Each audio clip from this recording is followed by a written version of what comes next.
রবিবার রাতে পূর্ব বর্ধমান জেলার কাটোয়া ২ নম্বর ব্লকের শ্রীবাটি অঞ্চলের চান্ডুলি উচ্চ বিদ্যালয়ে অনুষ্ঠিত হল যাত্রাপালা।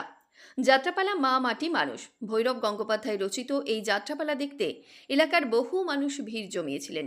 প্রসঙ্গত, চান্ডুলি উচ্চ বিদ্যালয়ের ১২৫তম বর্ষ উদযাপন উপলক্ষে এই যাত্রাপালার আয়োজন। গ্রাম বাংলার অন্যতম সংস্কৃতি যাত্রাপালা, আর সেই সংস্কৃতিকে ধরে রাখতেই এই বিশেষ উদ্যোগ বলে জানা গেছে। মা মাটি মানুষ যাত্রা দেখতে প্রচুর দর্শকের সমাগম হয়েছিল এদিনে।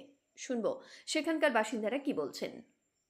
চান্ডুলি উচ্চ বিদ্যালয়ে শতকোত্তর্ণ রজত জয়ন্তী ১২৫ বছর এই ৩ দিনের ব্যাপী এই অনুষ্ঠান চলছে। আজকে যাত্রা দিয়ে তার শেষ।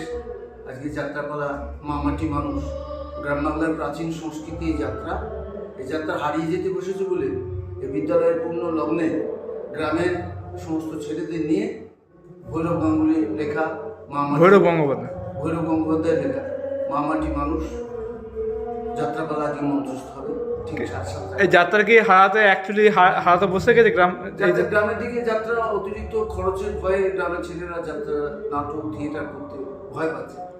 আমরা কি এই যাত্রার মাধ্যমে কি বর্তমানে যুব সমাজকে কি বার্তা দেবো? যাত্রার মাধ্যমে আমরা গ্রাম বাংলার মানুষকে জানাতে চাইছি যে যাত্রার একটা নিজস্ব ঐতিহ্য আছে। যাত্রার দ্বারা লোকশিক্ষা হয়। ঠাকুর রামকৃষ্ণ পরমহংসদেব পর্যন্ত বলতেন যাত্রার লোকশিক্ষা হয়। সেই ধারাটাকে আমরা বয়ে নিয়ে যেতে চাইছি। আর যাত্রা দেখার জন্য মানুষকে অগণিত মানুষ যাত্রা মঞ্চে আজকে উপস্থিত হয়েছেন এবং আরও দলে দলে লোক আসছেন। শুধু আমার গ্রামের না, কাছাকাছি মূলগ্রাম, নন্দীগ্রাম, ওদিকে আশপাশের এলাকাতে আশপাশে মহিলা। রাহুল রায় রিপোর্ট, সংবাদ আজকে নিউজ।